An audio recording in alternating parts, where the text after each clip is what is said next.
team composed of members of Lieutenant Golden's platoon arrived in Gaza to accompany his remains on his final journey back home as it crossed into Israeli territory yesterday. Today, Lieutenant Golden is home, and he will finally be laid to rest. May his memory be a blessing. We have 4 more hostages in Gaza that Hamas is continuing to hold. Holding on to deceased hostages is what we are dealing with. Deceased people, deceased hostages. We are simply demanding for them to be returned. Their names are Ron Gvili, Meni Goddard, Dror Or, and Thai national Sutiask Rintalak. Hamas knows where these hostages are located. Hamas chose to keep them there. And that's why I stand here before you today, still speaking of 4 captives who should already be home. They are required under this agreement to return all of our hostages. Next, I can share with you today that Special Envoy Jared Kushner is here in Israel and had a meeting with the Prime Minister this morning in his office here in Jerusalem. Together, the two discussed Phase 1, which we are currently still in to bring our remaining hostages, and the future of Phase 2 of this plan, which includes the disarming of Hamas, demilitarizing Gaza, and ensuring Hamas will have no role in the future of Gaza ever again. Phase 2 also includes the establishment of the International Stabilization Force, and the details of which, of course, together are being discussed. I'll now take a few questions.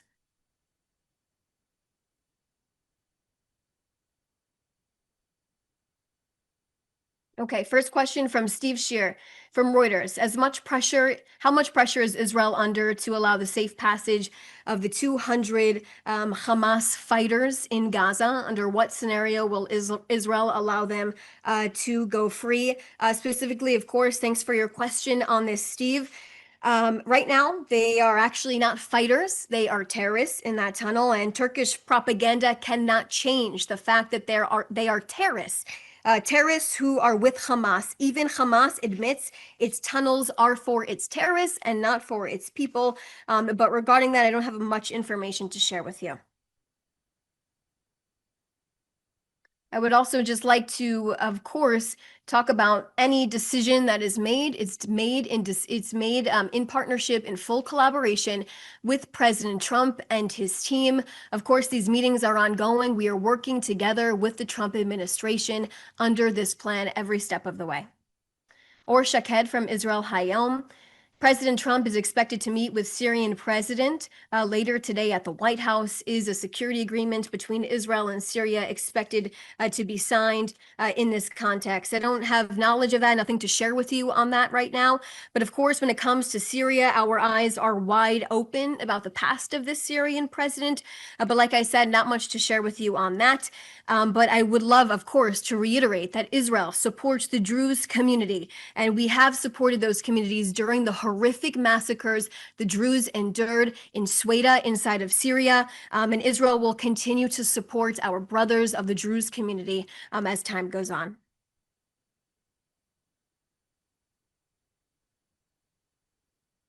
Joel Pollack from California Post. After a month of ceasefire, how would you describe the mood in Israel? Thanks so much for that question, Joel. It's really important for us to reiterate that Prime Minister Netanyahu has changed the face of the Middle East. We are at a turning point here in Israel when it comes to this region.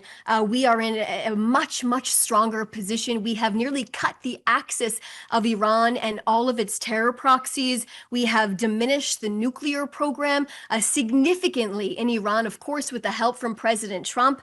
And we know Hamas lacks complete capabilities at this point in time. And of course, there's been a change of leadership in Syria. As you can see, there's so many different accomplishments we have reached at this point in time after nearly 2 years of war. And of course, getting our hostages out. Like I said at the beginning of this brief, we have 4 hostages left in Gaza. We started at 255. It is a commitment Prime Minister Netanyahu has made from the beginning of this war. And it has been a commitment he's made for years. Like I said before, getting Lieutenant Hadar Golden was a commitment the Prime Minister made 11 years ago. Here I am standing in front of you today telling telling you that Lieutenant Hadar Golden will be buried here in Israel as his remains have finally been brought home. His family is now able to close this horrific circle. And also, we got the release of our 20 living hostages back here.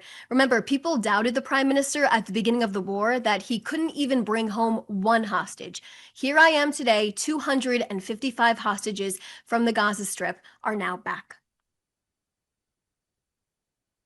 Julia Frankel from the Associated Press: is and has Israel engaged in any ceasefire-related talks about the 200 trapped Hamas fighters in Gaza?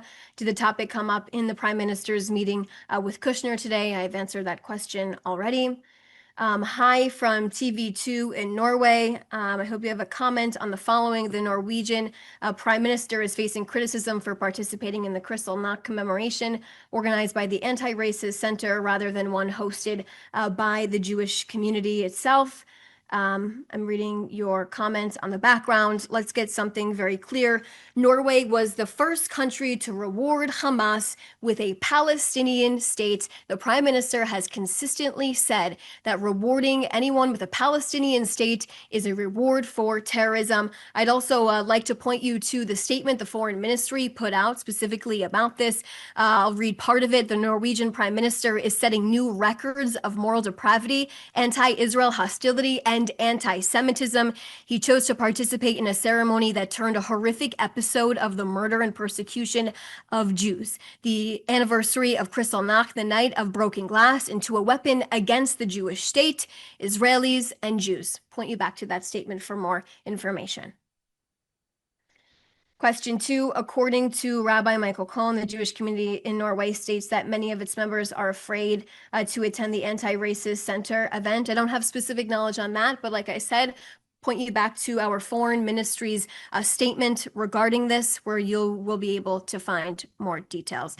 Specifically, of course, like I have continued to say over the last few briefings, details are continuously being worked out about phase 2, as we are still in phase 1, where we are pushing for the release. We are demanding for the release of our 4 hostages to be returned. It is mandatory under this plan to bring home all of our hostages, and we are expecting Hamas to do that as soon as possible. But of course, when it comes to the future of this plan under phase 2, the Prime Minister said it today that there will be no Turkish boots on the ground. He's insisted on that, and he's made that very, very clear.